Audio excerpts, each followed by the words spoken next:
پاکستان جن حالات میں گزر رہا ہے، اتفاق اور اتحاد ہر زمانے میں ضروری رہا ہے، لیکن اس زمانے میں مسلمانوں کا اتفاق اور اتحاد اور آپس میں مل جل کر رہنا بہت ہی زیادہ ضروری ہے۔ لیکن کچھ ایسے لوگ ہوتے ہیں جو مسلمانوں کے اتفاق اور اتحاد کو ایک آنکھ سے دیکھ بھی نہیں سکتے۔ اس لیے وہاڑی کے علاقہ میں باوجود اس کے کہ بالکل پرسکون ماحول تھا، بعض لوگوں نے ایسے پمفلٹ تقسیم کرنے شروع کر دیے تاکہ اہل سنت والجماعت کے خلاف پروپیگنڈا ہو اور مسلمان ایک دوسرے سے لڑنا شروع کر دیں۔ اس میں پہلی بات یہ یاد رکھیں کہ کسی کے بارے میں کوئی عقیدہ جو ہوتا ہے وہ اس کے اپنے اقرار سے ثابت ہوتا ہے، کسی کے الزام سے ثابت نہیں ہوا کرتا۔ چنانچہ بچوں کو ایمان مجمل یاد کرایا جاتا ہے، اور ایمان عقیدہ یہی ہوتا ہے اقرار باللسان و تصدیق بالقلب۔ جو انسان اپنے دل سے تصدیق کرے، زبان سے اقرار کرے، وہی اس کا عقیدہ ہوتا ہے۔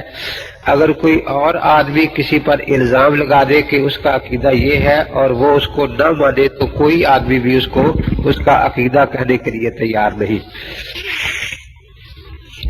اس لیے اہل سنت والجماعت حضرات علماء دیوبند کی عقائد کی کتاب شرح عقائد نسبی ہے، جو ان کے تمام مدارس میں پڑھائی جاتی ہے، اور ان میں جو بعض نئی تفصیلات شروع ہوئی تو اس کے بارے میں المحند علی المفند ہے، جس سے ان کے عقائد واضح ہیں اور جن پر علماء حرمین شریفین کی تصدیقات ہیں۔ لیکن اس پمفلٹ اور رسالے میں علماء دیوبند پر صرف الزامات قائم کیے گئے۔ اب دیکھنے کی بات یہ ہے کہ یہ حضرات کون ہیں جن پر یہ الزامات قائم کیے گئے۔ ان میں شاہ اسماعیل شہید رحمۃ اللہ تعالی علیہ ہے، جن کی پیدائش 12 ربیع الثانی 1193 ہجری میں ہوئی، اور انہوں نے سکھوں کے ساتھ جہاد کیا، اور ان کی شہادت 24 ذیقعدہ سن 1246 مطابق 1831 عیسوی میں ہوئی۔ اب یہ انگریزوں کے خلاف جہاد اور سکھوں کے خلاف جہاد کا ہراول دستہ تھے، اور سب سے پہلے انہوں نے جہاد کی بنیاد رکھی۔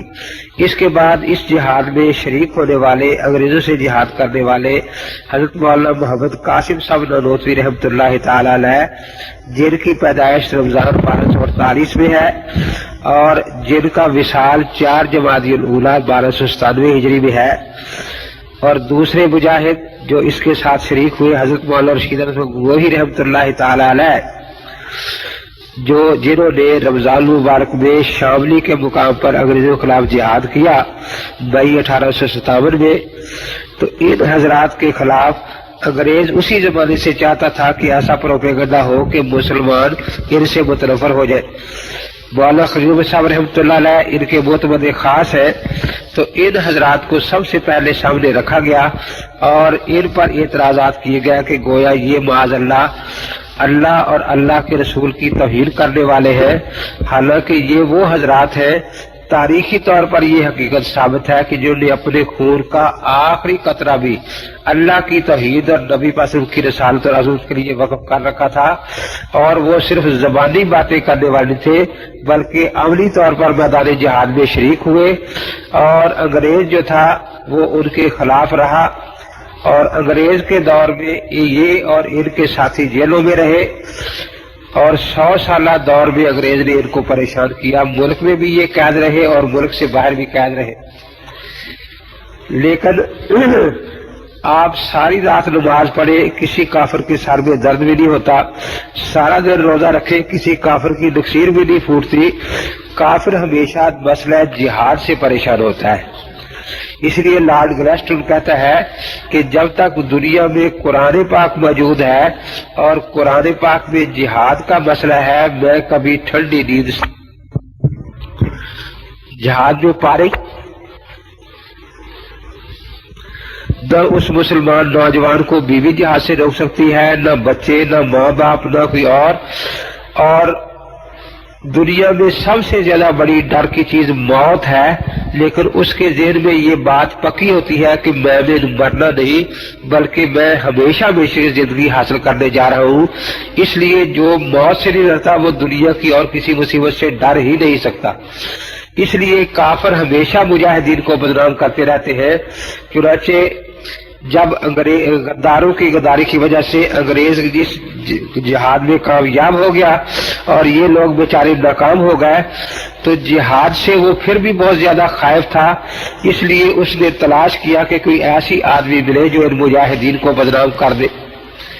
اس سلسلے میں مولوی احمد رضا خان فاضل بریلوی، جس کی پیدائش 1856 میں ہے، سن 57 کے جہاد میں اس کی عمر صرف 1 سال تھی، جس نے نہ حضرت شہید رحمۃ اللہ علیہ کو دیکھا اور مولانا نانوتوی رحمۃ اللہ تعالی علیہ کے بھی آخری سال تھے جب یہ شخص پیدا ہوا، تو اس لیے اس آدمی کو خریدا گیا کہ تو مجاہدین کو بدنام کر۔ اس نے 1324 ہجری میں ایک فتویٰ مرتب کیا اور شاہ شہید رحمۃ اللہ تعالی علیہ پر پہلے اس نے 4 کتابیں لکھی۔ شاہ شہید رحمۃ اللہ تعالی علیہ کو کافر قرار دینے کے لیے، اس کو برا بھلا اور بدنام کرنے کے لیے، اسی کے ساتھ پھر ان کے ساتھیوں مولانا نانوتوی اور مولانا گگوئی کے خلاف بھی کتابیں لکھنی شروع کر دی۔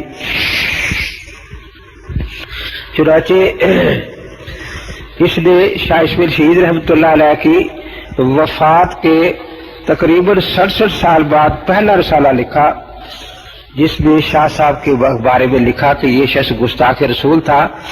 حالانکہ شاہ اسماعیل شہید رحمۃ اللہ تعالی علیہ، ان کی جو کتاب تقویۃ الایمان ہے وہ ان کی زندگی میں اتنی مشہور ہو چکی تھی کہ ہر جگہ پہنچ چکی تھی، تو ان کی زندگی میں کسی سنی عالم نے یہ بات نہیں لکھی کہ یہ شخص گستاخ خدا ہے یا اس کتاب میں خدا کے رسول کی شان میں گستاخیاں ہیں، بلکہ ان کے وفات پانے کے بعد اس زمانے میں چونکہ جہاد زوروں پر تھا، اس لیے یہ انگریز کے ایجنٹ ڈرتے تھے کہ اگر آج ہم نے مجاہدین کے خلاف کوئی بات کی تو پھر ہمارا تیا پانچا کر دیا جائے گا اور ہم دنیا میں کھانے کے قابل بھی نہیں رہیں گے، رہنے کے قابل بھی نہیں رہیں گے۔ اس لیے اس وقت تو یہ دب کے بیٹھے رہے، لیکن جب قسمت کی بات تھی تلک الایام نداولها بین الناس کہ مسلمانوں کو شکست ہوئی، اب مجاہدین کی پکڑ دھکڑ شروع ہوئی، کسی کو کالے پانی بھیجا جا رہا ہے، کسی کو پھانسی کی سزا دی جا رہی ہے، اس وقت یہ انگریز کے ایجنٹ اٹھے اور ان کی شہادت کے بعد ان پر یہ الزامات لگانے شروع کیے۔ چنانچہ شاہ شہید رحمۃ اللہ علیہ کے بارے میں 4 کتابیں لکھی، الکوکبۃ الشہابیہ علی کفریات ابی الوہابیہ، سل السیوف الہندیہ علی بابا النجدیہ، سبحان السبوع میں اس کو برا بھلا کہا، اس طرح ازالۃ العار میں اس کے خوب ہاتھ کپڑے اتارنے کی کوشش کی گئی۔ اور 1324 میں پھر شاہ شہید رحمۃ اللہ تعالی علیہ کے ساتھی جو انگریزوں کے ساتھ جہاد کرتے مولانا نانوتوی رحمۃ اللہ علیہ اور مولانا گگوئی رحمۃ اللہ علیہ کے خلاف ایک فتویٰ مرتب کیا گیا، تو 1324 میں اس فتنے کی بدائی شخص نے شروع کی اور ان پر ایسے الزامات لگائے جن کا ان کے فرشتوں کو بھی تصور نہیں آ سکتا تھا۔ لیکن جب یہ الزامات لگے اور اس کی کسی آدمی نے سنی نہیں، پھر وہ حرمین شریف گیا اور وہاں جہاں ساری دنیا جا کر اپنے گناہوں سے توبہ کرتی ہے، یہ وہاں بھی جا کر جھوٹ بولتا رہا کہ علماء دیوبند کے یہ عقائد ہے، علماء دیوبند کے یہ عقائد ہے۔ یہ ٹھیک بات ہے کہ مرزا قادیانی نے بھی جھوٹ بولے، لیکن قادیہ میں بیٹھ کر، پنڈت سوامی دیاں نے جھوٹ بولے دہلی میں بیٹھ کر، پنڈت شہزادہ نے جھوٹ بولے ہوشیار پور میں بیٹھ کر، لیکن مکہ اور مدینہ میں جھوٹ بولنے کے لیے واقعتاً کسی اعلیٰ حضرت کی ضرورت تھی، کوئی ادنا ضرورت حضرت تو وہاں جا کے ایسا کام نہیں کر سکتا تھا۔ اس لیے جب یہ واپس آیا اور اس نے شور مچایا تو جو صحیح اور معقول طریقہ ہوتا ہے، علماء حرمین شریف نے براہ راست پھر علماء دیوبند سے 26 سوالات کیے تاکہ آپ ہمیں بتائیں کہ آپ کے عقائد کیا ہے۔ جس میں علماء دیوبند نے شوال 1325 میں المحدد المفرد نامی کتاب جو مرتب کر کے وہاں بھیج دی، اور اس پر تمام بڑے بڑے علماء دیوبند نے دستخط کیے، اور ان تمام الزامات کو الزامات قرار دیا کہ یہ الزامات ہیں جو ان لوگوں نے ہم پر لگائے ہیں، ہم ان باتوں کو ہرگز عقیدہ اپنا نہیں رکھتے، بلکہ ایسے عقیدے والوں کو جو اللہ کے نبی پاک صلی اللہ علیہ وسلم کے ایک بال مبارک بھی توہین کرے اسے ہم کافر، مرتد اور واجب القتل سمجھتے ہیں۔ جو نبی اکرم صلی اللہ علیہ وسلم کی پاک جوتا مبارک جو ہے اس کو تصغیر سے حقارت سے جتنی کرے ہم اس کو بھی کافر اور مرتد قرار دیتے ہیں۔ تو اس لیے ان لوگوں نے اپنا پورا برات ظاہر کر دی اور ان الزامات کے جوابات دیے، اور پھر ان کو اہل حرمین شریف اور مکہ اور مدینے والوں کو اس بارے میں حکم مان لیا کہ آپ جو فیصلہ کریں گے ہم تسلیم کر لیں گے۔ چنانچہ مکہ شریف، مدینہ شریف، شام، مصر، حلب، ان سب جگہ کے علماء نے اس کتابات تصدیقات لکھی کہ یہ لوگ صحیح العقیدہ اہل سنت والجماعت ہے، عاشق رسول ہے، اولیاء اللہ میں سے ہے، ان پر یہ جو الزامات ہیں یہ بالکل غلط ہے۔ اور حقیقت بھی یہی ہے کہ ان الزامات کی کوئی علمی حیثیت نہیں۔ اس کی میں ایک دو مثالیں عرض کرتا ہوں کہ ایک مولوی صاحب بہت بڑے شیخ الحدیث تھے، ان سے کوئی چودھری صاحب ناراض ہو گئے اور چاہتے تھے کہ ان کو یہاں سے نکال دیں، تو لوگوں کو اکٹھا کیا کہ یہ شخص گستاخ رسول ہے۔ وہ کہنے لگے کہ ہم نے تو اس کے اتنے بات سنے ساری عمر، یہ تو ایک عاشق رسول آدمی ہے کہ نہیں، میں آپ کو ابھی ثابت کر کے دیتا ہوں۔ اب سب بیٹھ گئے اور حضرت سے عرض کیا کہ حضرت ہم حاضر ہوئے ہیں، آپ ہمیں حضرت پاک کی احادیث سنائیں اور اس کا ترجمہ تاکہ ہمارا ایمان تازہ ہو۔ حضرت جب حدیث پڑھی اور کالا کالا رسول اللہ کہا تو وہ چودھری کھڑا ہو گیا کہ دیکھو یہ کافر ہمارے نبی پاک کو کالا کہتا ہے، اور ایک دفعہ بھی کالا نہیں کہا، دو دفعہ کالا کالا کہا ہے، حالانکہ بات صاف ہے کہ آپ سے زیادہ حسین اللہ نے دنیا میں کسی کو بنایا ہی نہیں۔ اب اندازہ لگایا کہ شیخ الحدیث کے فرشتوں بیچاروں کو بھی یہ خبر نہیں تھی، لیکن اس پر ایسا الزام لگا دیا گیا۔ اب وہ صاف کہتا تھا کہ میں قسم کھاتا ہوں اس نے 2 مرتبہ ہمارے نبی پاک کو کالا کہا ہے، جہاں جاتا تھا ان کے خلاف یہ باتیں کرتا تھا۔ اب اس کو الزام کہتے ہیں۔ اس طرح لکھنؤ میں ایک دفعہ مشاعرہ تھا اور حضرت امام حسین رضی اللہ تعالیٰ عنہ پر نظمیں پڑھی جا رہی تھی، تو ایک شاعر نے نظم پڑھی، پہلے شعر پڑھا، کان نبی کا گوہر یکتا حسین ہے، کہ حضرت حسین جو ہے نبی پاک کی کان جس سے موتی نکلتے ہیں ان کا یہ ایک ایسا ہیرا ہے در یکتا جس کی کوئی مثال نہیں۔ تو ایک 2-4 آدمی کھڑے ہو گئے کہ یہ کافر کہاں سے آیا، ہمارے نبی پاک کو یہ کانا کہہ رہا ہے۔ اب اندازہ لگایا کہ اس بیچارے کے فرشتوں کو بھی پتہ نہیں تھا، اس نے جلدی سے بدلا کہ یہ ان پڑھ لوگ کہاں سے آ گئے ہیں جو بات کو سمجھتے نہیں کہ کان جس سے سونا نکلتا ہے اس کو نہیں جانتے یہ۔ تو پھر اس نے اپنا شعر بدل لیا ڈرتے ہوئے کہ چونکہ سمندر سے بھی موتی نکلتے ہیں، اس نے کہا بحر نبی کا گوہر یکتا حسین ہے۔ اس نے بھی وہ جوتیاں لے کر اسٹیج پر پہنچ چکے تھے کہ یہ آدمی ڈبل کافر ہے، پہلے ہمارے نبی پاک کو کانا کہا تھا، بہرا بھی کہا ہے۔ اب کوئی آدمی صحیح سے صحیح بات کو بگاڑنا چاہے تو اس کا دنیا کے پاس کوئی علاج نہیں۔ جامعہ خیر مدارس جب جلندھر سے یہاں آیا اور پہلا سالانہ جلسہ ملتان میں تھا تو اشتہار چھپا اور 3 دن کا جلسہ تھا۔ مولانا جلسی رحمۃ اللہ فرما رہے تھے کہ چونکہ روزانہ بھی پھر اعلان اسپیکر ہوتے کہ آج فلاں مولوی صاحب کا بیان ہوگا، فلاں مولوی صاحب کا بیان ہوگا، تو آگے آگے ہمارا تانگا اعلان کرتا پھرتا تھا اور پیچھے بریلویوں نے تانگا لگایا ہوا تھا، اس شوق سے ہمارا تانگا چلا جاتا وہ اس میں آ جاتے اور کہتے کہ بھئی یہ جلسہ ہو رہا ہے، اشتہار پڑھ لیا ہے اور ان دیوبندیوں کو چندہ دیا کرو، یہ گستاخ ہے۔ دیکھو کیسی باتیں اشتہار میں لکھتے ہیں۔ تو اشتہار میں لکھا تھا نیچے کہ مستورات کے لیے پردہ کا خاص انتظام ہوگا، کہ اگر عورتیں جلسہ سننا چاہیں تو بھائی ان کے لیے پردہ کا انتظام ہے۔ لیکن وہ کیا پڑھتے تھے کہ دیکھو لکھا ہے بس تو رات کے لیے پردہ کا خاص انتظام ہوگا۔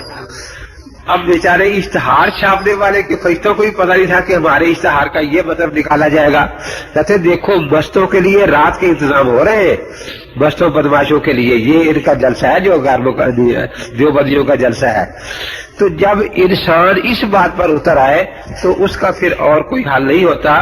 یہی حال 100 سال سے بریلوی حضرات علماء دیوبند کی باتوں کے ساتھ کر رہے ہیں. جب آج سے 97 سال پہلے 1325 میں علماء دیوبند نے اس الزامات کے بارے میں اپنی برات بھی ظاہر کر دی. علماء حرمین شریفین نے بات مان لی کہ یہ الزامات واقعی الزامات ہیں اور یہ لوگ صحیح العقیدہ اہل سنت والجماعت ہے، لیکن یہ حضرات آج بھی یہ الزامات پھیلا رہے ہیں. لیکن اللہ کے پاک پیغمبر حضرت محمد الرسول اللہ صلی اللہ علیہ وسلم کا ایک پاک ارشاد ہے کہ جو کسی دوسرے کو کافر کہے اگر وہ کافر نہ ہو تو کفر اسی پر لوٹ کر واپس آ جاتا ہے. اس حدیث میں مرزا مولوی احمد رضا کے بارے میں تو ہم نے بالکل یقینی آنکھوں سے دیکھ لیا کہ جو کفر انہوں نے ان اولیاء اللہ کے ذمہ لگانا چاہا تھا وہ کفر اسی پر لوٹ کر واپس آ گیا. چنانچہ مولوی احمد رضا نے پہلا اعلان یہ کیا تھا، اب یہ اعتراض کیا تھا کہ مولانا محمد قاسم نانوتوی رحمۃ اللہ تعالی علیہ ختم نبوت کے منکر ہیں اور ختم نبوت کا جو انکار کرے وہ کافر ہے، جو اسے کافر نہ کہے وہ بھی کافر ہے. چنانچہ حسام الحرمین نے اس نے اس پر زور دیا. لیکن یہ الزام اس نے کس طرح لگایا؟ حضرت مولانا محمد قاسم نانوتوی رحمۃ اللہ تعالی علیہ کی ایک کتاب تحذیر الناس ہے، اس سے ایک عبارت صفحہ 21 سے لی، ایک صفحہ 15 سے لی، ایک صفحہ 30 سے لی، 3 سے لی اور ان تینوں کو ملا کر ایک فقرہ بنا دیا گیا. حالانکہ مولانا نانوتوی رحمۃ اللہ انسان ہے اور انسان سے غلطی بھی ہو جاتی ہے. اگر یہ ظلم کوئی اللہ کی پاک کتاب پر بھی کرنا شروع کر دیتا تو یہاں وہاں بھی مطلب کچھ کا کچھ بن سکتا تھا. مثال کے طور پر قرآن پاک میں ایک جگہ آتا ہے ان الذین آمنوا وعملوا الصالحات، کہ بے شک لوگ جو ایمان لائے اور انہیں اچھے کام کیے. اب آدھی آیت کو یہاں سے لے لے اور آدھی آیت دوسری بنا لے سیدخلون فی جہنم داخرین، کہ وہ ان قریب جو دوزخ میں داخل کر دیے جائیں گے. اب واضح ہے کہ اس میں ایک نقطہ بھی قرآن سے باہر نہیں، دونوں جگہ قرآن پاک کی آیت ہے لیکن ان دونوں کو ملا کر ایک کر دیا ہے. لیکن کوئی مسلمان اب اس کو قرآن کی آیت نہیں کہے گا اور اس سے جو مسئلہ نکل رہا ہے کوئی مسلمان اس کو قرآن کا مسئلہ کہنے کے لیے تیار نہیں. تو اگر یہ ظلم خدا کے پاک قرآن پر بھی کیا جائے تو وہاں بھی معنی بدلے جا سکتے ہیں. یہی کام مولوی احمد رضا نے مکہ مدینہ میں جا کر کیا اور 3 جگہ سے عبارت کاٹ کر پیش کی. حالانکہ وہاں جو صاف لکھا تھا صفحہ 10 پر کہ رسول اقدس صلی اللہ علیہ وسلم کا خاتم النبی ہونا قرآن کی آیت خاتم النبیین سے بھی ثابت ہے جو قرآن کی آیت ہے. پھر متواتر حدیث لا نبی آبادی سے بھی ثابت ہے. اور جس طرح نماز کی رکعتیں متواتر احادیث سے ثابت ہے. اگر کوئی نماز کی رکعتوں کا انکار کرے کہ ظہر کے 4 فرض نہیں ہے، عصر کے 4 فرض نہیں ہے، جیسے یہ شخص کافر ہے ایسے ہی حضور پاک کی ختم نبوت کا انکار کرنے والا بھی کافر ہے. اب مولانا نانوتوی رحمۃ اللہ تعالی علیہ حضور پاک کی ختم نبوت کا انکار کرنے والوں کو کافر کہہ رہے ہیں اور اس نے جا کر وہاں جھوٹ بولا کہ وہ حضور کی ختم نبوت کا انکار کرتے ہیں اور یہ فتویٰ لے کر آیا کہ جو ختم نبوت کا انکار کرے وہ کافر ہے اور جو اس کو کافر نہ کہے وہی کافر ہے. لیکن حضرت مولانا نانوتوی رحمۃ اللہ تعالی علیہ اللہ کے ولی تھے. اللہ تعالیٰ کے فرمان حدیث قدسی میں ہے کہ جو میرے کسی ولی سے دشمنی کرتا ہے میرا اس کے خلاف اعلان جنگ ہوتا ہے. اس لیے اللہ تعالی نے یہ کفر اسی پر واپس لوٹا دیا. خود اس کی قلم سیاسی باتیں لکھی گئی. چنانچہ یہ لکھتا ہے کہ شاہ اسماعیل شہید رحمۃ اللہ علیہ اپنے پیر کو صراحتاً نبی بناتے تھے. الکاکل شابیہ صفحہ 17. اور دنیا میں لکھا کسی کے لیے اللہ عز و کلام حقیقی دعویٰ صراحت اس کی نبوت کا دعویٰ ہے. الکاکل شابیہ صفحہ 18. اللہ عز و جل سے کلام حقیقی مرتبہ نبوت بلکہ اس کے مراتب میں اعلیٰ مرتبہ ہے تو اس کا دعویٰ کرنے میں باضروریت دین یعنی نبی صلی اللہ علیہ وسلم کے خاتم النبیین ہونے کا انکار ہے. الکاکل شابیہ صفحہ 18-19. پھر لکھتا ہے اس قول ناپاک میں اس قائل بے باک نے صاف صاف تصریح کی کہ وہ علم میں انبیاء کے برابر ہمسر ہوتے ہیں. فرق اتنا ہے کہ انبیاء کو ظاہری وحی آتی ہے, انہیں باطنی وہ انبیاء کی مدد معصوم ہوتے ہیں. اسی مرتبہ کا نام حکمت ہے. یہ کھلم کھلا غیر نبی کو نبی بنانا ہے, اور نبی بھی کیسا صاحب شریعت نبی. القوقبہ تو شہابیہ صفحہ 22 میں حاشیہ. ازاں جملہ یہ کہ اس میں اللہ تعالیٰ سے نبی احکام شریعہ لینے کا ادعا ہے, اور یہ نبوت کا دعویٰ ہے. امام البحقیہ کفر اجماعی کا یہ خاص جزو ہے القوقبہ صفحہ 23, اور اپنے پیر رحمت علی کے سین کو نواب میر خان کے سواروں میں نوکر بیچارے میرے جہل اور سادہ نو کے نبی بنایا. القوقبہ صفحہ 24. پیر جی کی مہر کا کرنا اس محمد قرار دیا. قطب پیر جی کے نام کے ساتھ صلی اللہ علیہ وسلم شروع کیا. القوقبہ صفحہ 26. یہ عبارت میں صراحت ہے کہ اور مولوی عمر نے اقرار کیا ہے کہ اسماعیل شہید اپنے پیر کو نبی مانتا تھا, اور نبی بھی کیسا جو صاحب شریعت نبی ہو. یعنی گویا مرزائی تو مرزے کو غیر تشریعی نبی مانتے ہیں, لیکن اسماعیل شہید اپنے پیر کو صاحب شریعت نبی مانتا تھا مرزائی سے بھی آگے بڑھ کر. لیکن اس کے باوجود پھر لکھتا ہے کہ میں اسماعیل دہلوی کو کافر نہیں کرتا, بلکہ احتیاط اسی لیے ہے کہ اسے کافر نہ کہا جائے.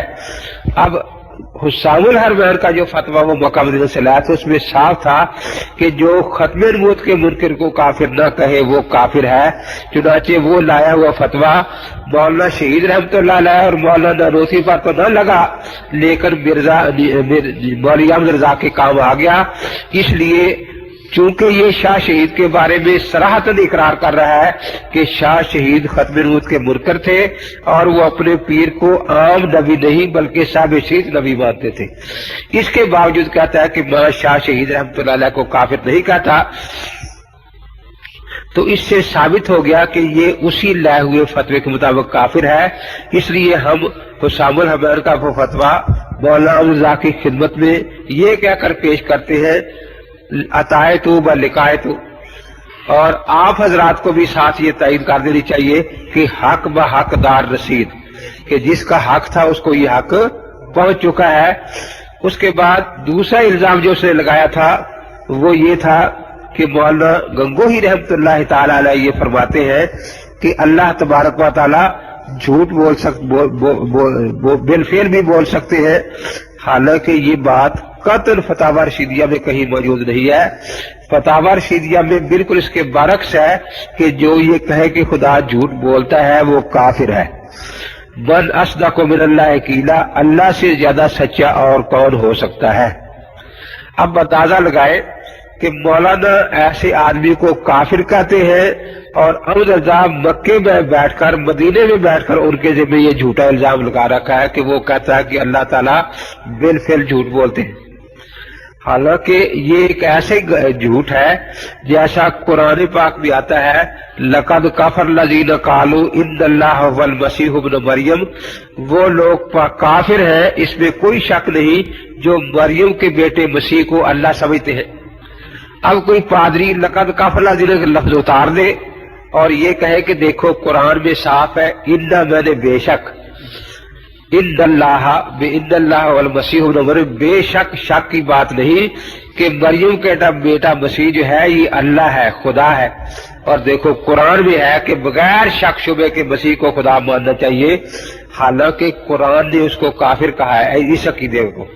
تو جب یہ عقیدہ کفریہ ہے قرآن کے ذمے کوئی لگائے, ایسا ہی جھوٹ مولوی احمد رضا نے شاہ اسماعیل شہید رحمۃ اللہ علیہ کے ذمے لگا دیا, اور جو عبارت اشتہار میں دی ہے وہ بھی فتاوی رشیدیہ میں موجود نہیں ہے. تو اس لیے پھر اللہ تعالیٰ نے غیرت جوش میں آئی اور یہ فتویٰ اسی پر واپس چلا گیا, کیونکہ خود مولوی احمد رضا کے ہاتھوں سے یہ بات لکھی کہ کہتا ہے اسماعیل شہید کہتا ہے یہاں صاف اقرار ہے کہ اللہ عز و جل کی بات واقعہ میں جھوٹی ہو جانے میں تو حرج نہیں, حرج اس میں ہے کہ بندے اس جھوٹ پر مبتلا ہوں. القوقبہ صفحہ 14.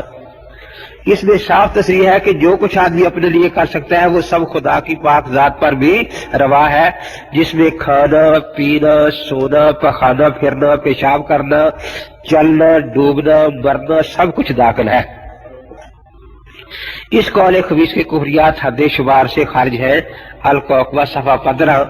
یہاں عبد الرزاق اقرار کر رہا ہے کہ اب مولوی اسماعیل رشید کا عقیدہ یہ ہے کہ خدا کھاتا بھی ہے، پیتا بھی ہے، سوتا بھی ہے، پخانا بھی پھرتا ہے، پیشاب بھی کرتا ہے، چلتا بھی ہے، ڈوب کر ہے اور مر بھی سکتا ہے۔ پر لکھا ہے کہ اللہ عز و جل ہر نقص اور عیب سے آلودہ ہے، یہ اس کا عقیدہ ہے۔ پھر اس کے بعد لکھتا ہے کہ جن چیزوں کی نفی سے اللہ کی منع کی جاتی ہے سب باتیں اللہ جل کے ہو سکتی ہے، ورنہ تعریف نہ ہوتی، سونا اونگنا بہکنا یہ سب باتیں اس میں پائی جاتی ہے۔ اور فتاوی رضیہ صفحہ 791 جلد اول پر یہ لکھتا ہے، یہ ایسے کفریات کے وہابی ایسے کو خدا کہتا ہے جو مکان سے پاک ہے، جس کا کھانا ممکن، پینا، پیشاب کرنا، پخانا پھرنا، ناچنا، تھرکنا، ڈر کی طرح کلا کھیلنا، عورتوں سے جمع کرنا، یعنی اللہ عورتوں سے جمع کرتا ہے، لواطت جیسی خبیث بے حیائی کا مرتکب ہونا، یعنی لوڑے بازی کرتا ہے، حتیٰ کہ محض کی طرح خود مفعول بننا کہ معاذ اللہ اللہ تعالیٰ لوڑے بازی کرواتا بھی ہے۔ کوئی خباثت، کوئی فضیحت اس کی شان کے خلاف نہیں، وہ کھانے کا منہ، مرنے کا پیٹ، مردی اور زنی کی علامتیں بالفعل رکھتا ہے، یعنی اس کے ساتھ مردوں والا اعلیٰ تناسل بھی ہے اور عورتوں والا بھی نام نہادی ہے۔ سبد نہیں، جوہدار کاغل ہے، یعنی وہ اندر سے کھوکھلا ہے، سبو کزری خرسا مشکل ہے، یعنی خسرا ہے، یہ پتہ نہیں چلتا کہ یہ مرد سے خسرا بنا ہے یا عورت سے خسرا بنا ہے، یا کم سے کم اپنے آپ کو ایسا بنا سکتا ہے، یہی نہیں بلکہ اپنے آپ کو جلا بھی سکتا ہے، دبو بھی سکتا ہے، زہر کھا کر یا اپنا گلا گھونٹ کر بندوق مار کر خودکشی بھی کر سکتا ہے۔ اس کے ماں باپ، جورو یعنی بیوی، بیٹا سب ممکن ہے، بلکہ ماں باپ سے ہی پیدا ہوا ہے۔ ربڑ کی طرح پھیلتا اور سمٹتا ہے، بربر کی طرح چوبکھا ہے، یعنی چار چہرے اس کو جس کا کلام فنا ہو سکتا ہے، جو بندوں کے خوف کے بعد جھوٹ سے بچتا ہے کہ کہیں وہ مجھے جھوٹا نہ سمجھ لے، بندوں سے چرا چھپا کر پیٹ بھر کر جھوٹ بک سکتا ہے۔ ایسے کو جس کی خبر کچھ ہے، علم کچھ، خبر سچی ہے تو علم جھوٹا ہے، علم سچا ہے تو خبر جھوٹی ہے، ایسے سزا دینے پر مجبور ہے، نہ دے تو بے غیرت کہلائے۔ تو اس قسم کی یہ بکواس تقریباً 55 باتیں لکھی ہے جو ایک مسلمان پڑھ بھی نہیں سکتا۔ چنانچہ ایک عدالت میں جب میں نے جج صاحب کو یہ بات سنانی شروع کی تو جج صاحب نے کہا کہ یہ میں دیکھ کر لکھ لیتا ہوں کہ دروازے پر جو چپڑاسی کھڑا ہے وہ عیسائی ہے، وہ کہاں گھر جا کر کیا کہے گا کہ مسلمانوں کی کتابوں میں ایسی باتیں کیا ہے۔ یہاں صاف یہ اقرار کر رہا ہے کہ یہ عقیدے اسماعیل شہید کے ہیں، لیکن اس کے بعد یہ کہتا ہے کہ اسماعیل شہید کو کافر کہنا جائز نہیں، کیونکہ ہمیں اہل لا الہ الا اللہ کی تکفیر سے منع کیا گیا ہے اور کہا گیا ہے کہ اگر ایک عبارت میں 100 احتمال بھی ہو اور 99 احتمال کفر کے ہو، ایک ایمان کا ہو تو پھر بھی اس کو مسلمان کہنا چاہیے۔ میں نے عدالت میں بریلوی سے سوال پوچھا تھا کہ یہ جو اللہ کے بارے میں کہا کہ معاذ اللہ وہ مفعول بھی ہے، لوڑے بازی کرواتا بھی ہے، اس میں 100 کروڑواں احتمال اسلام کا مجھے نکال کر دکھاؤ۔ یہ کہنا کہ اس کے ساتھ مردوں والی نشانی بھی عورتوں والی بھی خرسا مشکل ہے، اس میں کروڑواں احتمال ایسا نکالو جس سے اسلام کا پیرو نکل سکتا ہے۔ تو یہ اولیاء اللہ کی کرامت تھی علماء دیوبند کی کہ وہ کفر کے فتوے جو ان کے لیے لے کر آیا تھا اللہ تعالی نے اسی پر واپس لوٹا دیے۔ تو سام الحرمین میں یہی لکھا تھا کہ جو خدا تعالیٰ کے بارے میں ایسا عقیدہ رکھے وہ کافر ہے اور جو اسے کافر نہ کہے وہ بھی کافر ہے۔ تو اس لیے اس بارے میں جو اشتہار والے نے پہلا حوالہ دیا ہے وہ یہ ہے کہ اللہ تعالیٰ جھوٹ بول سکتا ہے فتاوی رشیدیہ، حالانکہ میں نے بتایا کہ یہ بات غلط ہے اور وہاں تو کفر لکھا ہے جو خدا کو جھوٹا کہے۔ البتہ مولوی احمد رضا کا اقرار میں نے سنا دیا کہ وہ کہتا ہے کہ اسماعیل شہید جو ہے وہ خدا کے بارے میں سارے عیب مانتا ہے، لیکن اس کے باوجود بھی کہتا ہے کہ اس کو کافر کہنا نہیں چاہیے کیونکہ اس کے ان عقیدوں میں اسلام کا پہلو بھی چھپا ہوا موجود ہے جو احمد رضا کو نظر آیا ہے اور کسی مسلمان کو آج تک نظر نہیں آیا، نہ کوئی مسلمان نکال سکتا ہے۔ اس کے بعد ہے کہ اللہ کو پہلے سے کسی بات کا علم نہیں ہوتا۔ نعوذ باللہ تفسیر بلغت الحیران، تفسیر بلغت الحیران کے صفحہ 179 کا حوالہ دیا ہے، صفحہ اس نے لکھا، لیکن وہاں یہ لکھا ہے کہ یہ مصطلح کا عقیدہ ہے۔ تو کسی اور کا عقیدہ اٹھا کر ہمارے ذمہ لگا دیا گیا. قصیدہ نونیہ ہماری کتاب ہی نہیں. اس کے بعد لکھا کہ شیطان کا علم فخر دو عالم سے زیادہ ہے، نعوذ باللہ. اس پر براہین قاطعہ کا نام لکھا ہے. لیکن اصل بات یہ ہے کہ یہ بات بریلوی کتاب انوار ساتیہ میں لکھی ہے کہ ہم تو ہر جگہ حضور پاک کا حاضر ناظر ہونا محفل پاک ناپاک میں نہیں مانتے، لیکن شیطان کا ہر پاک ناپاک محل میں موجود ہونا یہ سب کی یہاں مانا ہوا ہے. تو اس سے یہ عقیدہ بریلویوں کا ہے. اور ہماری عبدالسبی کا مولانا نے تو صرف اس کا آگے رد کیا ہے اور یہ کہا ہے کہ ایسے قیاسات سے مسئلے ثابت نہیں ہوا کرتے. اگر یہ شیطان کو حاضر ناظر مانتا ہے بریلوی تو پھر یہ کہتا ہے کہ حضور پاک چونکہ زیادہ افضل ہے تو وہ بھی حاضر ناظر ہونے چاہیے. تو مولانا نے لکھا ہے کہ پھر مولوی عبدالسبی کم از کم مسلمان اپنے آپ کو کہتا ہے اور مسلمان شیطان سے افضل ہوتا ہے، تو پھر یہ مولوی عبدالسبی بھی تو ہر جگہ حاضر ناظر ہونا چاہیے. تو اس لیے مولانا تو اس کا رد کر رہے ہیں. اور ان لوگوں نے معاذ اللہ حضور پاک کے لیے ایسے عقیدے ثابت کرنے کے لیے آپ کی مثالیں شیطان کے ساتھ دی، گدھوں کے ساتھ دی، بچوں کے ساتھ دی. اس لیے ہمارے علماء ایسے ان کے جواب میں متوجہ ہوئے تو انہوں نے پھر اپنے عقیدوں کو ہمارے علماء کے نظام کی طرف لگا دیا. اصل جیسا میں پہلے عرض کر چکا ہوں کہ جب انہوں نے یہ عقیدہ گھڑا کہ اللہ کے رسول بھی خدا کی طرح ہر جگہ حاضر ناظر ہے، اور یہ ثابت کرنے کے لیے پھر معاذ اللہ حضور پاک کو شیطان سے تشبیہ دینے کی کوشش کی گئی. اس طرح انہوں نے حضور پاک کو عالم الغیب کہنا شروع کر دیا. تو پھر جب ان سے پوچھا گیا کہ آپ اللہ عالم الغیب و شہادت تو قرآن اور حدیث میں اللہ تعالیٰ کو کہا گیا ہے، آپ حضور پاک کو کس طریقے سے کہتے ہیں؟ تو انہوں نے پھر یہی حرکت کی کہ بعض غیب کی باتیں تو جانوروں کو بھی ہوتی ہے. چنانچہ اب اعلیٰ حضرت نے اپنے ملفوظات میں لکھا 4 جلد میں کہ ایک بادشاہ ایک بزرگ کو ملنے گئے اور اس بزرگ کے سامنے بہت سے سیب رکھے ہوئے تھے. پر بھی ایک بہت بڑا خوبصورت سیب تھا. تو بادشاہ نے دل میں کہا کہ اگر یہ بزرگ اپنے ہاتھ سے اٹھا کر یہ سیب مجھے دے تو پھر میں سمجھوں گا یہ ولی اللہ ہے. تو اس بزرگ نے اپنے ہاتھ میں سیب اٹھایا اور سیب اٹھا کر کہنے لگے کہ ہم مصر میں گئے تھے، وہاں ہم نے ایک گدھا دیکھا جس کو کشف ہوتا تھا اور وہ غیب کی باتیں بتاتا تھا. اس کا مالک کسی کے جولی میں کوئی چیز ڈال دیتا تھا، گدھے کی آنکھیں بندھی ہوئی تھی، پھر اس سے کہتا تھا کہ کس کے پاس یہ چیز ہے، گدھا اس کے سامنے جا کر سر جھکا دیتا تھا. اور یہ کہتے ہوئے سیب بادشاہ کی طرف پکڑا دیا کہ اگر ہم بھی آپ کے دل کی بات جان لیں اور غیب جان لیں تو ہم اس گدھے جیسے تو ہو ہی جائیں گے نا. تو دیکھو احمد رضا نے خود ثابت کیا کہ اللہ والے گدھوں کو بھی عالم الغیب مانتے ہیں. اسی طرح اور اس قسم کی باتیں اس نے لکھی.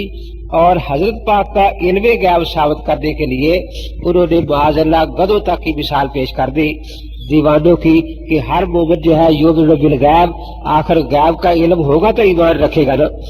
اس لیے ہمارے علماء نے اس کو الزامی طور پر جواب دیا کہ جب بعض علم غیب تو گدھوں کے لیے بھی مانتا ہے اور بعض علم تو بچوں اور دیوانوں کے لیے بھی مانتا ہے، تو پھر تو نے رسول اللہ کی کیا تعریف کی؟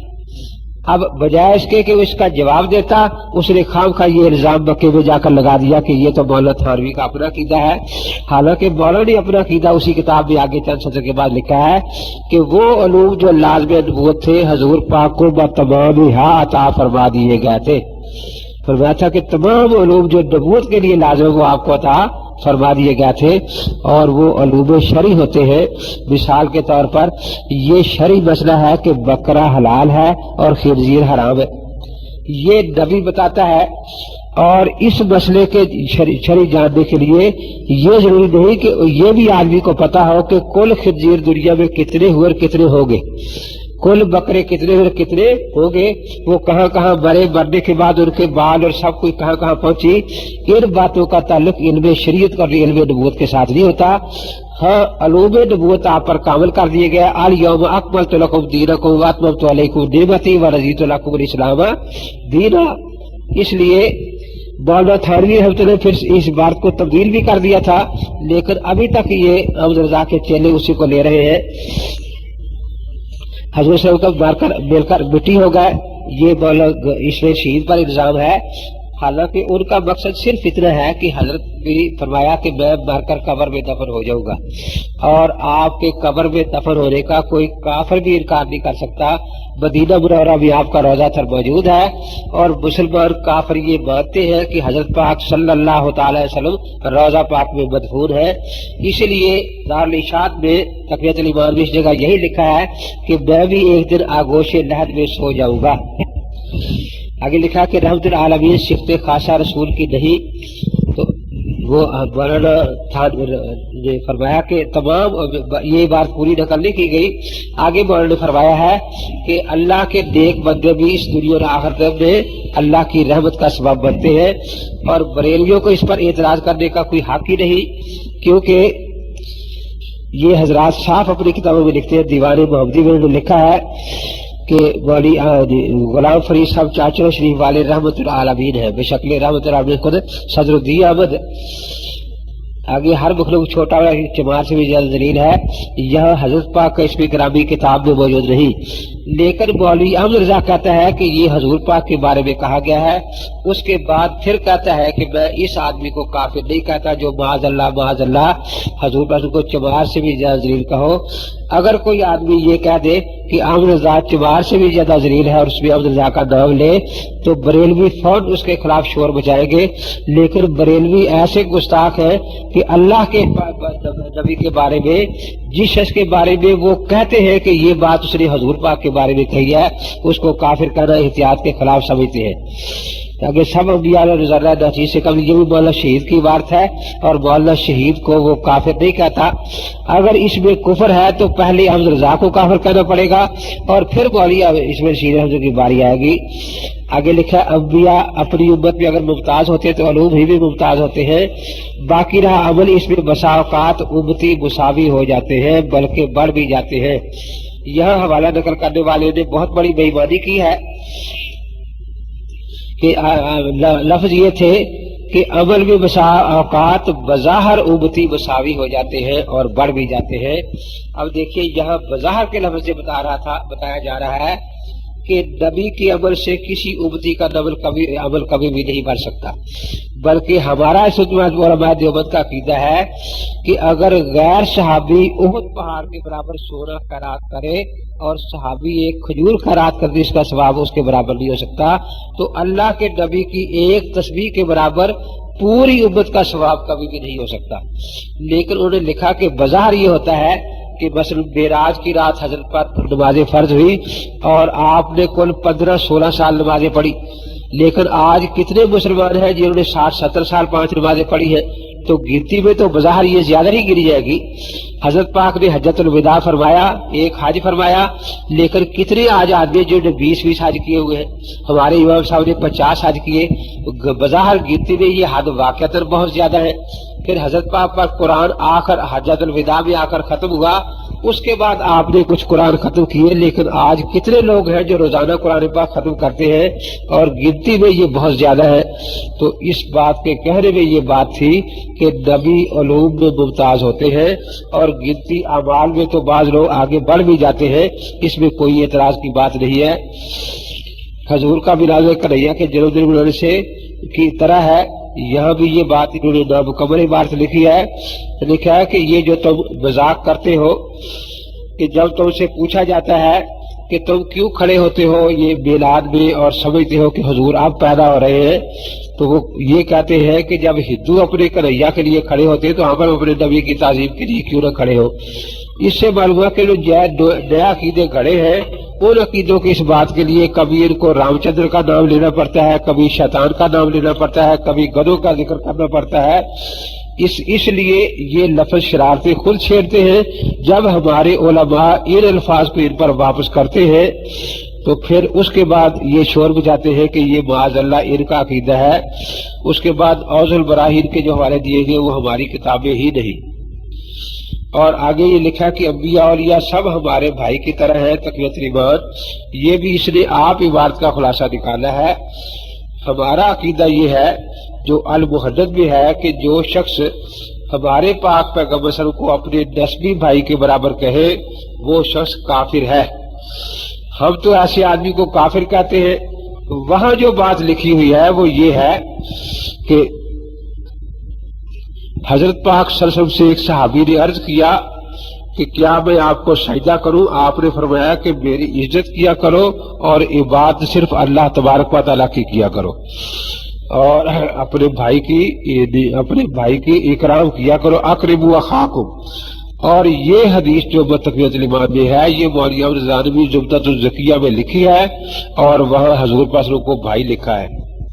البتہ تقویۃ الایمان میں مولانا نے جو بات لکھی ہے وہ زیادہ لکھ سکا، وہ یہ کہ برادریاں کئی قسم کی ہوتی ہیں، کوئی نسبی بھائی ہے، نسبی بھائی ہوتا ہے، کوئی برادری کے حساب سے ہوتا ہے کہ یہ بھی پٹھان بھائی ہے، کوئی ملک کے حساب سے یہ پاکستانی بھائی ہے۔ تو سب سے بڑی برادری ارسانی برادری ہے۔ تو مولانا نے لکھا کہ ارسان سب آپس میں بھائی ہیں، اور نبیوں کو اللہ تعالیٰ ان میں بڑا مرتبہ دیتا ہے۔ تو گویا سارے انسانوں میں بڑا مرتبہ حضرت محمد رسول کا نبیوں کا ہوا، اور سارے نبیوں میں بڑا مرتبہ حضرت محمد رسول اللہ صلی اللہ علیہ وسلم کا ہوگا۔ تو اس جگہ تو مولانا نے یہ لکھا ہے کہ خدا کے سوا حضور کے مقام پر کوئی نہیں پہنچ سکتا، اور نہ آپ کے مرتبے تک کوئی اور آدمی پہنچ سکتا ہے۔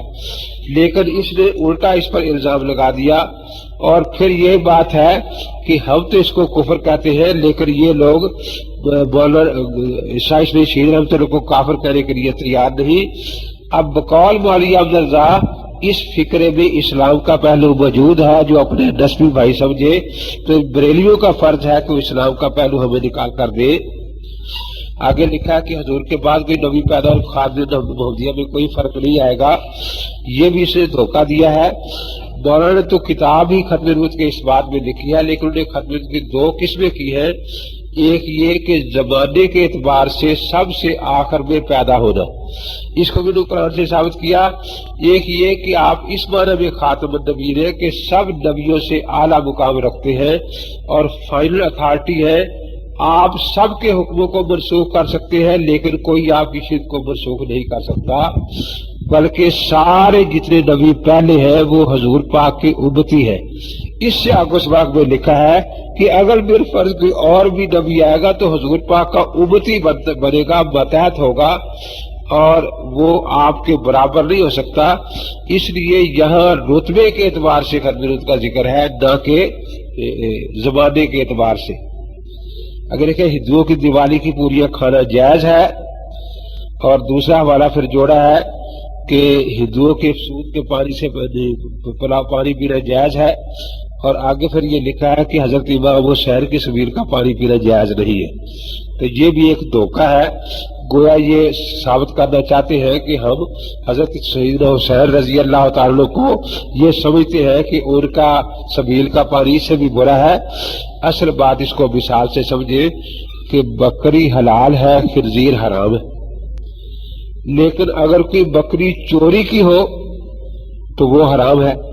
اس طرح کوئی اسی بکری کو حضرت حسین کا نام لے کر ذبح کرے، بسم اللہ اللہ کر کی بجائے کہے کہ بسم اللہ حسین، تو بریلوی بھی کہتے ہیں کہ یہ بکری حرام ہو گئی۔ اب ایک آدمی نے بکری کسی ہندو سے لی اور پھر مسلمان نے ذبح کی، تو سب کہیں گے کہ اس کا گوشت کھانا جائز ہے کیونکہ مسلمان کا ذبیحہ ہے، لیکن ہندو کا ذبیحہ حرام ہے۔ اب کوئی یہ کہے کہ دیکھو اس مسلمان کی ذبح کی بکری یہ نہیں کھا رہا، حالانکہ اس لیے نہیں کھا رہا کہ وہ بکری چوری کی، اس لیے نہیں کہ مسلمان کی ہے، یا اس لیے نہیں کھا رہا کہ اس مسلمان نے یہاں بسم اللہ اللہ کو نہیں پڑھا، بسم اللہ حسین پڑھا ہے، بسم الحسین پڑھا ہے۔ تو اس لیے چونکہ اس سبیل میں یہ نظر لے غیر اللہ کی بات کرتے ہیں، اور نظر لے غیر اللہ کی دیت جو ہے یہ عبادت ہے، اور غیر اللہ کی بات شرک ہے، اس لیے اس کو منع کیا جاتا ہے۔ اور چونکہ کافروں کی حلوہ پوری جو ہے ان کا ذبیحہ حرام ہے، ایسی چیزیں حرام نہیں ہوتی، اس لیے اس بات پر یہ انہوں نے لکھا ہے۔ آگے جو عرف الجادی نظر مراد کے حوالے دیے ہیں یہ سرے سے ہماری کتابیں ہی نہیں ہیں۔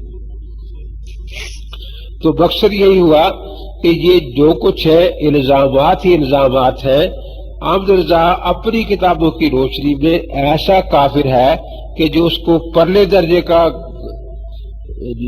فاسق فاجر مسلمان بھی سمجھے وہ بھی کافر مرتد دائرہ اسلام سے خارج ہے، اس کا نکاح کسی انسان حیوان سے جائز نہیں، اور اس کی ساری اولاد جو ہے وہ ولد زنا اور حرام ہے، کیونکہ احمد رضا یہ کہتا ہے کہ جو حضور پاک کو معاذ اللہ چورا چمار کہے، بلکہ اس سے بھی ذلیل کہے، بلکہ گدھے بھی ذلیل کہے، ان باتوں میں اسلام کا پہلو موجود ہے، اس لیے ایسے آدمی کو کافر کہنا جائز نہیں۔ ہم سب مسلمان کہتے ہیں کہ یہ قطعاً کفر ہے، اس میں اسلام کا پہلو قطعاً موجود نہیں۔ اس لیے اسی طرح احمد رضا یہ کہتا ہے کہ جو خدا تعالیٰ کو مردوں عورتوں والی نظریہ مانے، اسے فاعل المفعول مانے، لونے بازی کرنے والا کروانے والا مانے، ان باتوں میں بھی اسلام کا پہلو موجود ہے، اس لیے ان باتوں کے کہنے والے کو کافر نہیں کہنا چاہیے۔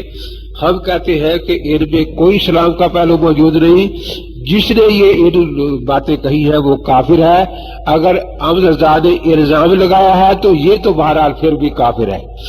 آخر میں یہی ہے کہ مولانا تھانوی رحمۃ اللہ علیہ جن کو کافر کہا گیا ہے، مولانا تھانوی بھی تحریک آزادی کے ہیرو تھے، اور مسلم لیگ کو بھی ان لوگوں نے کافر کہا، اور ان کے کافر ہونے کی ایک وجہ یہ بھی بتائی کہ مسلم لیگ کافروں مرتدوں کی جماعت ہے، کیونکہ اس میں اشرف علی زندہ باد کے نعرے لگائے جاتے ہیں۔